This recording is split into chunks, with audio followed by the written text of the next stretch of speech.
ओम अज्ञानतिमिरन्धस्य ज्ञानाञ्जनशलाखया चक्षुरुन्मीलितं येन तस्मै श्रीगुरुवे नमः। नमो ओम विष्णुपदाय कृष्णप्रेष्ठाय भूतले श्रीमते भक्तिवेदान्तस्वामिन् इति नामिने। नमस्ते सरस्वते देवे गौरवाणी प्रचारिणे निर्विशेष शून्यवादी पाश्चात्य देशतारिणे। जय श्री कृष्ण चैतन्य प्रभु नित्यानंद श्री अद्वैत गदाधर श्रीवासदि गौर भक्तवृंदा। हरे कृष्णा कृष्ण कृष्णा हरे हरे, हरे राम राम राम हरे हरे। हरे कृष्णा। तो पिछली कथा में हम श्रवण कर रहे थे, महात्मा विदुर ने अनेकों महत्वपूर्ण प्रश्न मैत्रेय ऋषि से पूछे। उन्होंने पूछा था कि पिता की आज्ञा प्राप्त करने के पश्चात प्रचेता उन्होंने समुद्र के अंदर में जाकर के घोर तपस्या प्रारंभ की और किनके आदेश के अनुसार। तो मैत्रेय ऋषि ने यह भी बताया था कि उनकी भेंट भगवान शिव के साथ में हुई और उनके निर्देशों के अनुसार उन्होंने तपस्या प्रारंभ की। तो महात्मा विदुर, उनको बड़ा आश्चर्य होता है। वो कहते हैं कि इस भौतिक संसार में भगवान शिव को देख पाना अत्यंत दुर्लभ है, क्योंकि इसके बारे में भी हमने देखा था।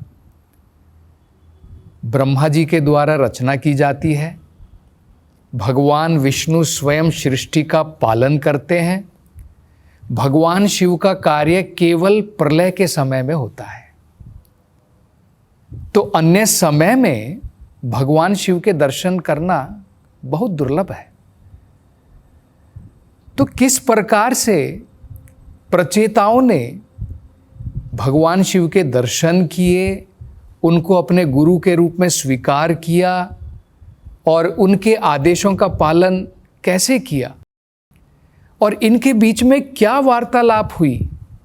क्योंकि जब भी दो महान व्यक्ति आपस में मिलते हैं तो उनके बीच में जो भी वार्तालाप होती है, जो भी चर्चा होती है, वो अत्यंत महत्वपूर्ण होती है।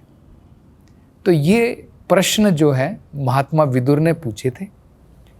अब मैत्रेय ऋषि इसका उत्तर देना प्रारंभ करते हैं। तो मैत्रेय ऋषि कहते हैं, हे विदुर, ये जो प्रचेता थे, प्राचीन बारही के 10 पुत्र, साधवाहा, वो कहते हैं कि वो बड़े ही शील थे अपने स्वभाव में।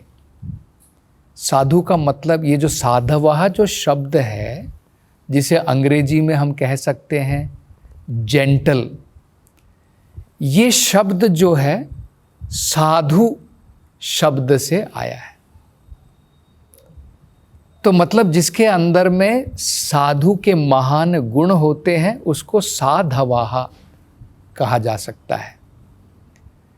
तो क्योंकि ये जो प्रचेता थे, पितुर्वाक्य शीर्षा, उन्होंने अपने पिताजी के वाक्यों को पूर्ण रूप से, जिस प्रकार से हम किसी को प्रणाम करते हैं, उनकी शरणागत में जाते हैं, पूर्ण शरणागत में जा करके अपने पिता के वाक्यों को पूर्ण किया।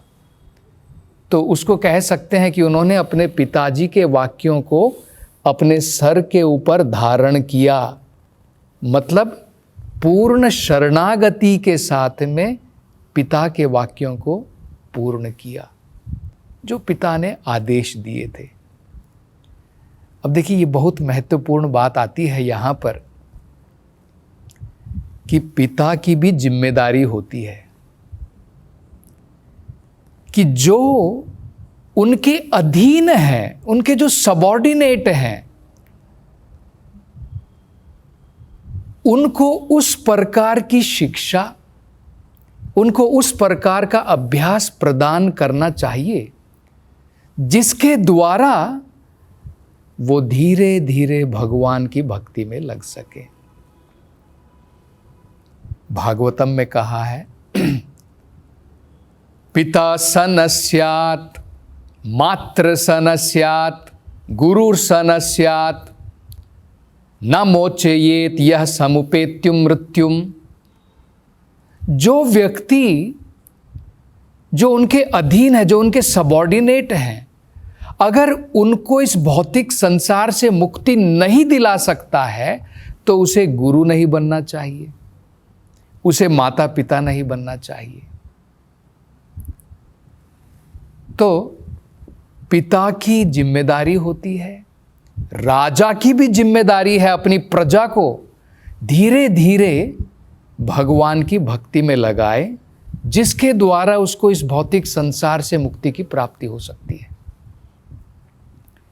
उस प्रकार के पिता, उस प्रकार की माता की आज्ञा का पालन करना यहां पर बताया गया है पूर्ण शरणागत में। अन्यथा अगर हमारे माता पिता असुर की भांति हैं, जैसे हिरण्यकशिपु के थे, प्रहलाद के पिता हिरण्यकशिपु, उन्होंने अपने पुत्र को आज्ञा दी, तुम किसकी पूजा कर रहे हो, किसकी उपासना कर रहे हो, तुम्हें मेरी उपासना करनी चाहिए। तो क्या प्रहलाद महाराज ने अपने पिता की आज्ञा का पालन करके, शरणागत होकर के उनकी आज्ञा का पालन किया?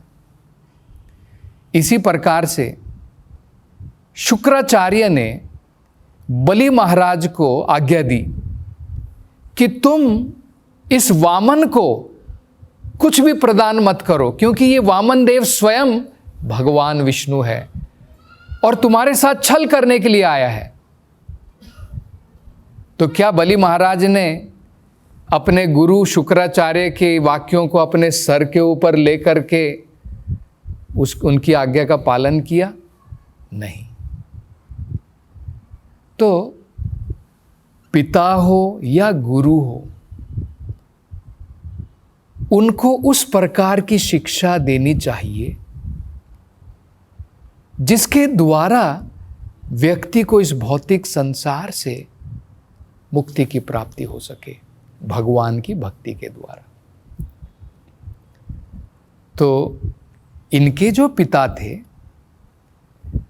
राजा प्रचिन बरही, उन्होंने भगवान की संतुष्टि के लिए उनको तपस्या करने के लिए कहा था, और जो प्रजापति के रूप में उन्होंने जो आदेश दिया था वो भी भगवान की संतुष्टि के लिए था। तो इसलिए जो है यहां पर उनको साधवाह बताया गया है। मैत्रेय ऋषि कहते हैं कि उन्होंने अपने पिताजी के आज्ञा का पालन, उनके आदेशों को अपने सर के ऊपर लेकर के किया। पितुर्वाक्य सिर साहा और साधवाह, साधु की तरह भांति उन्होंने जो है अपने पिता के आज्ञा का पालन किया। अब आगे मैत्रेय ऋषि बताते हैं कि उनकी आज्ञा का पालन करके वो पश्चिम दिशा की तरफ निकल पड़े। तो पश्चिम दिशा की तरफ वो क्यों जा रहे हैं? क्योंकि हिमालय की तरफ जा करके वो वहाँ पर तपस्या करना चाहते हैं। उनको आज्ञा प्राप्त हुई थी कि तुम प्रजापति के रूप में विवाह करके प्रजा बढ़ाओ, लेकिन विवाह करने से पहले वो कुछ अपने जीवन को शुद्ध करना चाहते थे तपस्या के द्वारा। तो वो पश्चिम दिशा की तरफ जो है निकल पड़े। रास्ते में चलते चलते उनको एक बहुत विशाल एक सरोवर जो है उसके दर्शन हुए। और भागवत में कहा है कि ये सरोवर इतना विशाल था कि मानो एक बड़ा समुद्र हो, ओशन। तो हमने तो इस प्रकार के बड़े सरोवर जो बिल्कुल एक सागर के बराबर है, उस प्रकार के बड़े सरोवर तो हमने देखे नहीं हैं। तो इन्होंने जो है इस प्रकार के सरोवर के दर्शन किए।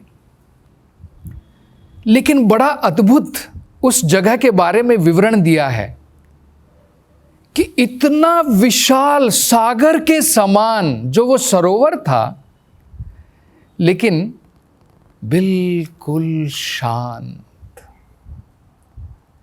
क्योंकि सागर में तो लहरें उठती रहती है, कभी लहरें ऊपर जाती हैं और कई बार सुनामी भी आ जाती है, सब कुछ तहस नहस हो जाता है। लेकिन ये सरोवर इतना विशाल था, लेकिन उसके बावजूद भी इसका पानी जो है बिल्कुल शांत था। और उसमें विवरण दिया है कि इतना ये पानी शांत और उसके साथ साथ में इतना निर्मल था कि मानो एक महान आत्मा के मन के बराबर हो। बहुत सुंदर तुलना की है, महान आत्मा के मन के साथ में तुलना की है इस विशाल सरोवर के पानी की। और क्या कहा है? और उसमें कहा है जो इस सरोवर के अंदर में रहने वाले जो जीव थे, जो प्राणी थे, उन्हें हम अंग्रेजी में कहते हैं ना एक्वेटिक्स। जैसे बड़ी बड़ी मछलियां होती हैं, कछुए होते हैं, ये सब पानी के जीव होते हैं। तो इस विशाल सरोवर में जो जीव जो रहते थे, प्रसन्नहा, उनके बारे में कहा है वो अत्यंत प्रसन्न थे इस पानी में रह करके, शांत निर्मल पानी में रह करके वो भी अत्यंत प्रसन्न थे, क्योंकि उन्होंने इस महान सरोवर का आश्रय प्राप्त किया था। तो ये बहुत सुंदर जो है वर्णन है, बहुत समझने लायक है। तो देखिए, एक तो यहाँ पर जो बताया गया है, महान भक्त जो होते हैं, महतमना इसे यहाँ पर बताया गया है। अलग अलग प्रकार के महान व्यक्ति बताए जाते हैं। जैसे ज्ञानियों में भी महान ज्ञानी होता है, योगियों में भी महान योगी होता है, और भक्तों में भी महान भक्त होता है। तो ये महतमना जो बताया गया है, उसका विवरण भगवत गीता में भी बताया है। जैसे भगवत गीता में भगवान देखिए क्या बताते हैं। भगवान कहते हैं, बहुनाम जन्मनाम अन्ते ज्ञानवान मम प्रपद्यते। व्यक्ति कितना भी महान ज्ञानी क्यों ना हो जाए, वो महान तब कहलाता है मम प्रपद्यते, जब बहुत जन्मों के बाद में उसको ये ज्ञान आ जाता है वासुदेवम सर्वमिति, कि भगवान वासुदेव ही सब कुछ हैं, और वो उनकी शरण में चला जाता है। और भगवान क्या कहते हैं, समहात्मा सुदुर्लभा। बाकी महात्मा तो मिल जाते हैं, लेकिन इस प्रकार का महात्मा सुदुर्लभा, ये जो महात्मा है जिसने बहुत जीवन के बाद में ये ज्ञान प्राप्त कर लिया है वासुदेवम सर्वमिति, उस प्रकार का महात्मा अत्यंत दुर्लभ है। उसका मन इसी प्रकार से शांत होता है। उनको कहा जा सकता है महतमनाः। तो ये एक बड़ा महत्वपूर्ण विषय है। देखिए, क्योंकि यहाँ पर जो उदाहरण दिया है बहुत उपयुक्त है। सागर में हम देखते हैं कि अनेकों प्रकार की लहरें उठती ही रहती हैं।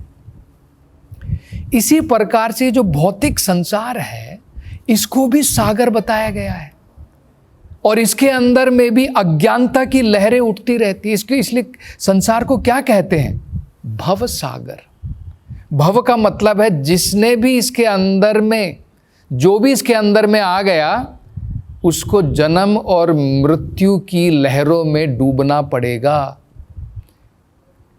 पुनर्जन्म, पुनर्मृत्यु, बार बार जन्म लेना, बार बार मृत्यु, अनेकों प्रकार के कष्ट। इसलिए इसको क्या कहते हैं? भव सागर। तो इसे अज्ञानता का, तिमिर का सागर भी कहते हैं, अंधकार का सागर है ये। तो यहां पर सब कुछ एजिटेटेड है, क्योंकि भौतिक संसार जो है, मटेरियल वर्ल्ड जिसको बोलते हैं, वो फ्लक्स में है। उसमें हमेशा बदलाव होता रहता है। आपका जीवन हमेशा क्या बराबर रहता है? कभी दुख आएंगे, कभी सुख आएंगे। तो ये जिस प्रकार से लहरें होती है, कभी आपको ऊपर उछालेंगी, कभी नीचे गिराएंगी। इसलिए इसको भव सागर कहते हैं। लेकिन इस भव सागर में भी भगवान के महान भक्त, महात्मना, उनका मन जो है इस सरोवर की भांति बिल्कुल शांत होता है। ये बहुत महत्वपूर्ण हमें जो है समझना है। ये भगवत गीता में इसके बारे में बताया है। ये महान भक्तों का मन इस प्रकार से शांत कैसे रहता है?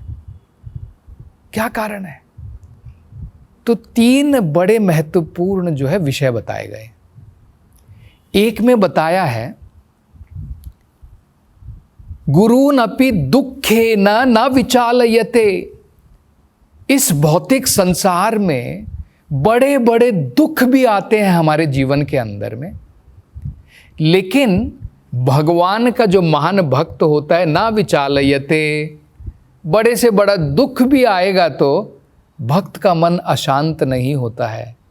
महात्मना, फिर भी उसका मन शांत रहता है। इस भौतिक संसार के अप्स एंड डाउन्स में भी उसका मन समान रहता है।